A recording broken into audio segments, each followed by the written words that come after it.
Un saludo a nuestra audiencia en quienique.com. Hoy tenemos una invitada de lujo. Estamos con la ministra de Educación, María Victoria Angulo. Ministra, bienvenida a Quienique. Muchas gracias a Quienique y a todos quienes nos siguen, y hoy les vamos a poder contar muy buenas noticias del tema educativo.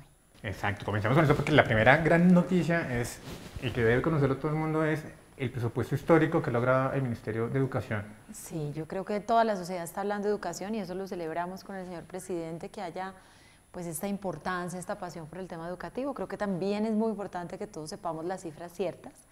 Y las cifras ciertas es que desde que está el señor presidente hasta la fecha pasamos de un presupuesto de 38 billones a 44.1, pues es un salto muy importante y sobre todo es un salto cargado y lleno de honrar acuerdos. Acuerdos con los docentes de la básica y la media, con la calidad, con la primera infancia, con la educación superior. Ahora que pues está tan en boga que distintas plataformas, distintos actores del sistema educativo pues nos pregunten si estamos cumpliendo los acuerdos, yo les diría que sí, con toda responsabilidad y gracias también al Congreso de la República, porque obviamente diseñamos un plan de desarrollo, pero año por año el Congreso nos refrenda, digamos, esta credibilidad en el sector. ¿Y cómo lo hace? Con un presupuesto de tal magnitud. Recordemos que es el presupuesto mayor de todos los rubros del presupuesto nacional. Excelente, ministra. ¿Y cómo se va a repartir ese presupuesto más o menos a grandes rasgos? Bueno, tiene incluidos los recursos de primera infancia. Recordemos que en primera infancia la trabajamos con el ICBF, con la Consejería de Presidencia, Ministerio de Salud, Ministerio de Cultura. Solo para dejarles ver, si sumamos los recursos de estas entidades, en el presupuesto son más de 7 billones para primera infancia. Luego viene educación preescolar básica y media. Hemos hablado mucho del PAE, el doble de los recursos para el PAE, pero además de esto hay infraestructura, con el reto enorme que seguramente por todos los problemas que encontramos nos han visto en medios, y fue todas estas obras detenidas y concentradas en pocos contratistas, entonces está la plata para reactivar estas obras y para iniciar distintas convocatorias que ya hoy te puedo decir se han comenzado a asignar a nivel rural en infraestructura educativa. También están todos los compromisos con los maestros, maestras y directivos líderes de esta transformación. Celebrábamos el fin de semana el Día del Directivo Docente, a propósito, y allí estaba lo referido a formación posgradual, a cerrar la brecha salarial, bonificación docente, etc.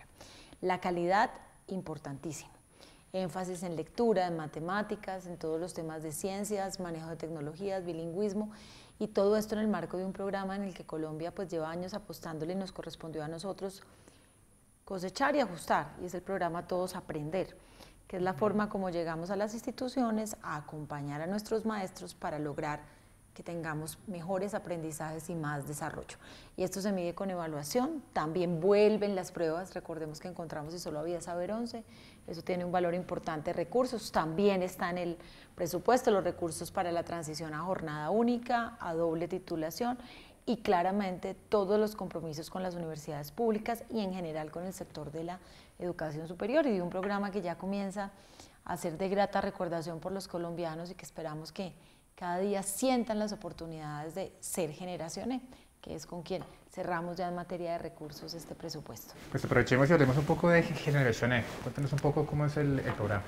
Bueno, Generación E, cuando llegamos acá encontramos dos desafíos. Primero, honrar compromisos pendientes con los estudiantes que eran parte de un programa de la administración anterior, Generación Serpi lo Paga. Recuerda que debíamos cerca de 2.3 billones. El gobierno se encargó de incluirlos en el plan de desarrollo, de honrarles a todos los estudiantes esta promesa, a ellos y a sus familias. Así que pues total parte de tranquilidad con estos jóvenes. Más bien la meta es acompañarlo con las instituciones para que puedan graduarse. Pero entonces el desafío, además de honrar el compromiso con estos jóvenes, era cómo diseñar un programa que permitiera promover el acceso, pero además que fortaleciera la educación superior pública y que reconociera la excelencia. Y allí surge Generación E. E de equipo, E de excelencia y E de equidad. Y voy a entrar a cada uno de ellos. E de equipo, porque es la conversación de estos días, y es los acuerdos con la educación superior pública. Hagamos equipo por la educación superior pública. Fueron más de 4.5 billones acordados para los 4 años, y de eso a hoy, en el primer año solamente, ya te puedo contar que hemos cumplido con más de 1.2 billones para la educación superior pública en funcionamiento, inversión, infraestructura, bienestar, capacidades científicas, etcétera. Ese es el primer componente, y es un componente muy ligado a que las capacidades de las instituciones que tienen presencia en muchos departamentos del país se potencien, se fortalezcan y sean un espacio de acceso, también de investigación y de desarrollo. En ese sentido, el segundo componente habla de equidad y habla de muchos jóvenes meritorios que han pasado a la universidad pública, que ingresan, pero que requerían el apoyo del Estado para tener un tránsito pues, más positivo, para no desertar y para culminar sus estudios. Ahí me uní con el DPS. Se preguntarán por qué, qué tiene que ver. Ustedes saben que el DPS ha sido pionero en programas de transferencias condicionadas como Familias en Acción, como Jóvenes en Acción, donde ponen en el centro no solamente un giro, sino quién es el beneficiario, su familia, cómo apoyarlo en un tránsito de empleabilidad, de generación de ingresos. Entonces nos unimos con ellos para que todo estudiante del componente de equidad que haya pasado en una de las 61 instituciones públicas, le honremos los recursos que a él le cobraban de matrícula, nosotros lo paguemos, Ministerio de Educación, el DPS haga lo propio con todo lo referido a manutención y entre las dos entidades garanticemos plataformas de emprendimiento, de seguimiento, de mentoría.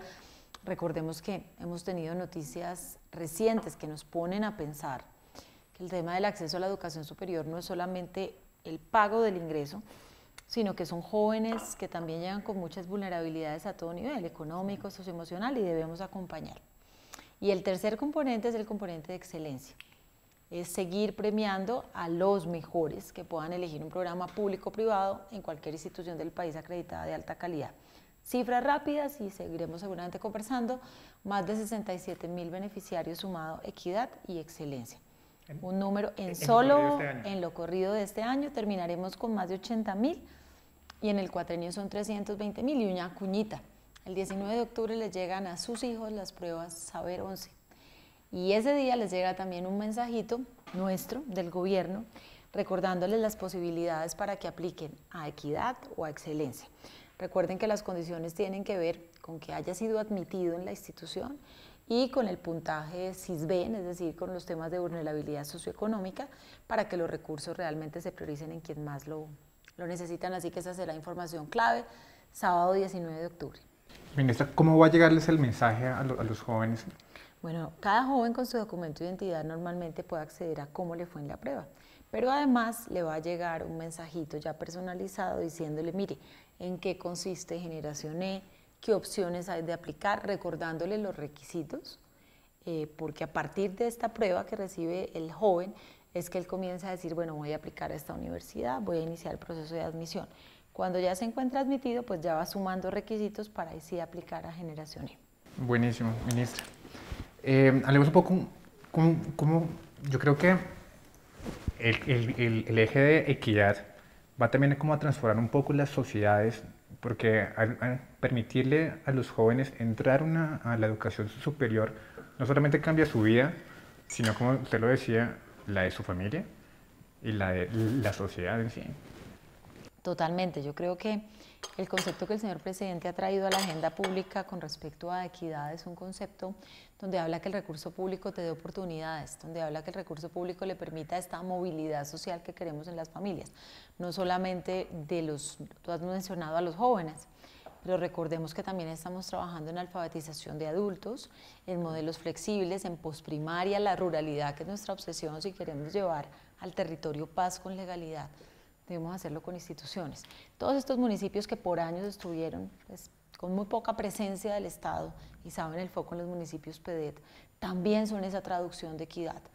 Y allí trabajamos desde primera infancia, educación superior, seguramente en un rato te contaré para darle el énfasis que tiene este eje de ruralidad, pero reitero lo que has dicho, equidad es una forma de priorizar la educación, de darle recursos nuevos, de acompañar a las familias en un tránsito completo a la educación. En cuanto al eje de excelencia, ¿cuáles son? Se van a elegir año a año a los 4.000 mejores ICFES. A los 4.000 mejores ICFES, exacto, que apliquen a nuestra línea. Sí. Tienen toda la posibilidad de hacerlo en una universidad pública o privada. Las mejores, ellos eligen y eligen el área.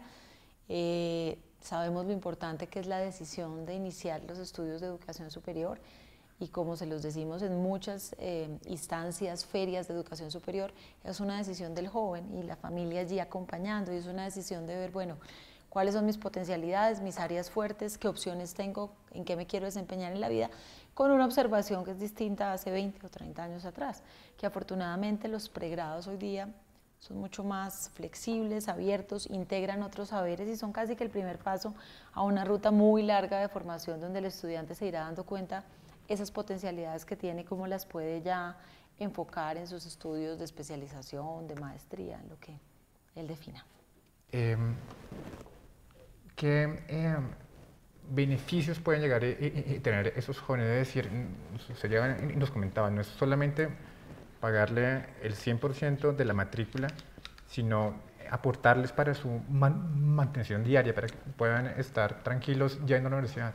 Total, de acuerdo a la ciudad donde pues, los jóvenes residan y donde vayan a estudiar, tienen el pago para toda esta movilización, transferencia, reubicación, el costo de la matrícula en el valor pleno, sabiendo que hicimos un ajuste al modelo de financiación, que es muy importante dejarlo ver, y es que las universidades privadas también concurren, y eso yo creo que es positivo, no solamente el Estado, sino el aporte de las universidades privadas, de fundaciones.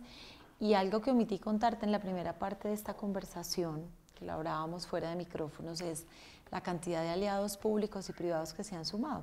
Se sumó Ecopetrol, pero se sumaron también aerolíneas, transporte terrestre como un componente, bibliotecas, producción de libros y de textos, tecnología y un tercer componente que va muy asociado al manejo de un segundo idioma, al cine en general, a la oferta cultural, en fin, ¿qué queremos decir con esto? Que el país conozca Generación E, que se sume, que cada joven se sienta muy orgulloso de ser Generación E. Y digámoslo así, reconociendo sus méritos, en el país no solo se sumen oferta pública, recursos públicos, sino muchos aliados privados. ¿Cuáles son los incentivos para esos privados? ¿Cómo pueden ellos aportarle al Ministerio de Educación y a Generación E para que muchos más jóvenes puedan sumarse al programa? Muchos de ellos nos generan, por ejemplo, premios o reconocimientos, otros descuentos en el acceso a los bienes que ofrecen y otros entrada libre para disfrutar todos los bienes culturales. Así que también desde acá, pues todos aquellos que en región a nivel nacional tienen una apuesta decidida por los jóvenes, pues bienvenido que sumemos esfuerzos y se integren a Generación E.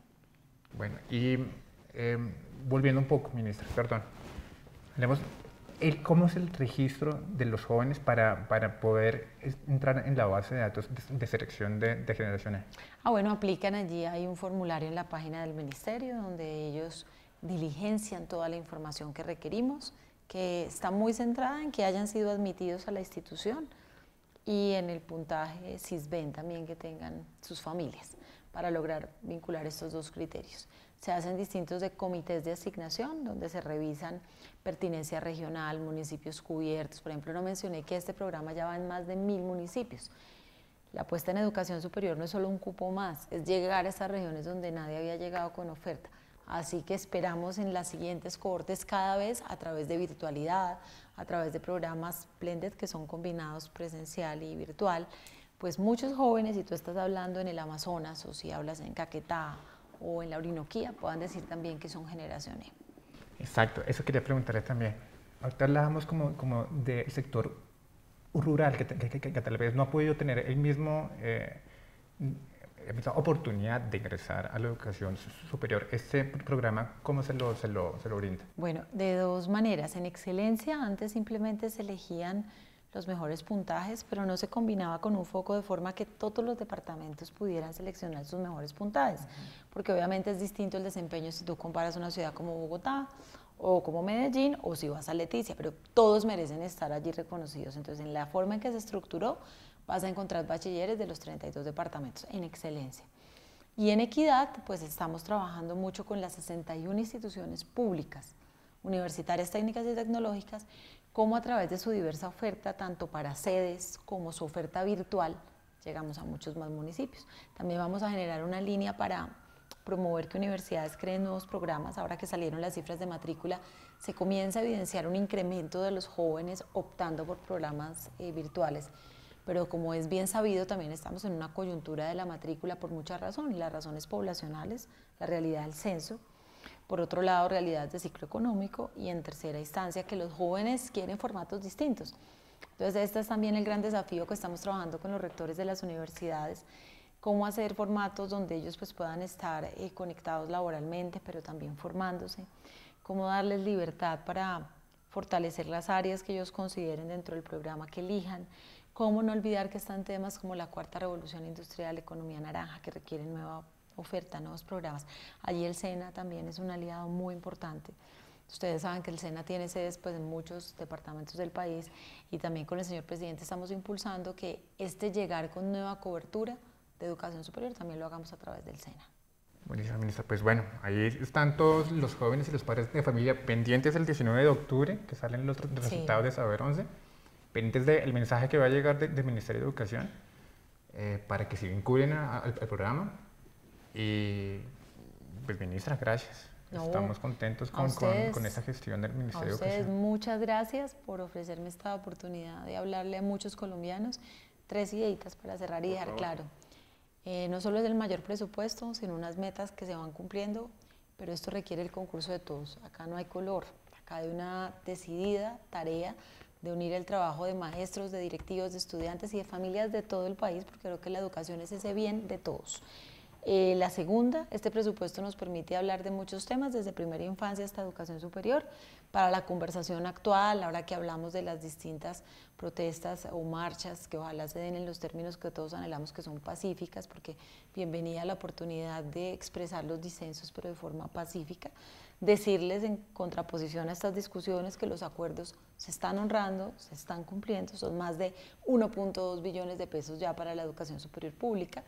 Y el último mensaje que tú recordaste ya despidiendo esta entrevista es a todos los padres de familia. 19 de octubre hay reales oportunidades de acceso a la educación superior, no solo en las grandes ciudades, en todo el país.